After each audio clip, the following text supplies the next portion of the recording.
कि जगदीप धनखड़ के इस्तीफे भी आधिकारिक जानकारी उनको मिल गई है और आयोग की ओर से पहले से प्रक्रिया शुरू कर दी गई, जिसमें निर्वाचन मंडल की तैयारी, राज्यसभा और लोकसभा के निर्वाचित मनोनीत सदस्य शामिल हैं, साथ ही रिटर्निंग ऑफिसर, सहायक रिटर्निंग ऑफिसर, और इन सब की तैयारी की अंतिम रूपरेखा जो है वो अब तैयार की जा रही है।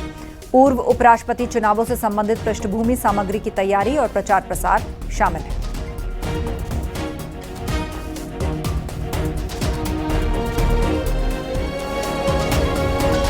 उपराष्ट्रपति के इस्तीफे के बाद विपक्ष नए उपराष्ट्रपति के लिए चुनावी तैयारी में जुट गया है। कांग्रेस सूत्रों के मुताबिक वो उपराष्ट्रपति के लिए अपना उम्मीदवार खड़ा करना चाहते हैं, जैसा पहले भी किया गया था। इसके लिए वो चुनाव के ऐलान के बाद सहयोगी दलों से चर्चा शुरू करेंगे। हालांकि कांग्रेस सूत्रों का कहना है कि अगर सरकार आम सहमति के लिए पहल करेगी तो वो भी उसका स्वागत करेगी।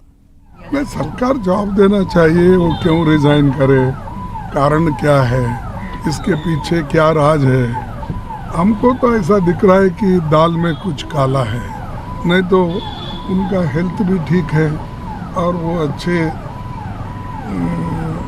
हमेशा अपनी वोकैबुलरी को ठीक रखते हैं। लेकिन हुआ क्या, वो हमेशा तो आरएसएस और बीजेपी को इतना डिफेंड करते थे, शायद ही वो खुद आरएसएस और बीजेपी के लोग नहीं करते थे।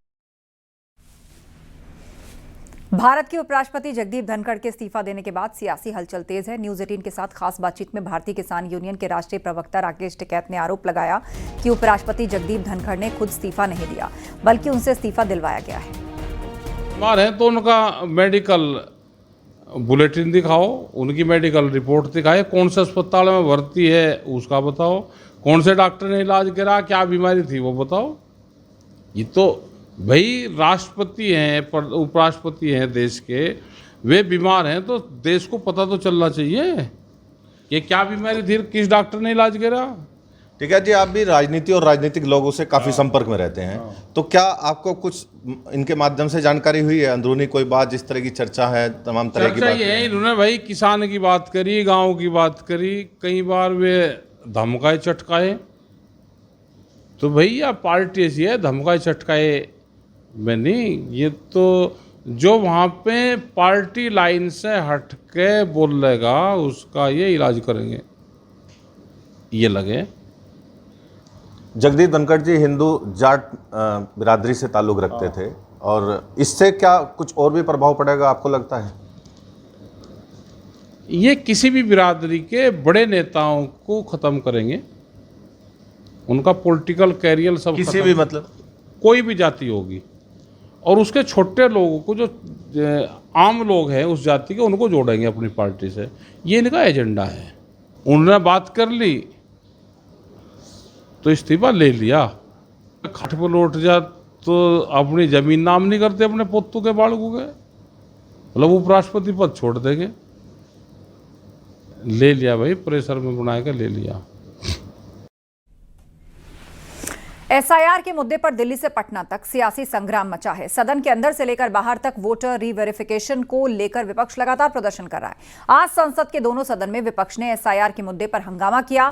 संसद परिसर में राहुल गांधी, अखिलेश यादव समेत विपक्ष के सांसद प्रदर्शन करते दिखे, जबकि बिहार विधानसभा के अंदर और बाहर विपक्ष ने प्रदर्शन किया। सदन के अंदर तेजस्वी यादव एसआईआर मुद्दे पर जमकर हमलावर दिखे। विपक्षी विधायक काले ड्रेस में जमकर नारेबाजी करते दिखे। उनकी अपेक्षाएं माननीय सदस्यगण, 52 लाख की बात नहीं है, सिर्फ बिहार की बात नहीं है। महाराष्ट्र में इन्होंने चीटिंग की। हमने सवाल पूछे इलेक्शन कमीशन से, वोटर लिस्ट दिखाइए, इन्होंने वोटर लिस्ट नहीं दिखाई। हमने कहा कि वीडियोग्राफी दिखा दीजिए, वीडियोग्राफी का कानून बदल दिया। 1 करोड़ नए वोटर्स आए थे महाराष्ट्र में और इलेक्शन चोरी किया। ठीक है, कर्नाटक में हमने रिसर्च की है थोड़ी, कर्नाटक में हमने भयंकर चोरी पकड़ी है। मैं ब्लैक एंड व्हाइट में आपको दिखाऊंगा, इलेक्शन कमीशन को दिखाऊंगा, ठीक है, ब्लैक एंड व्हाइट में कि कैसे चोरी की जाती है, कहां की जाती है। कर्नाटक में ब्लैक एंड व्हाइट में है हमारे हाथ में। ठीक है।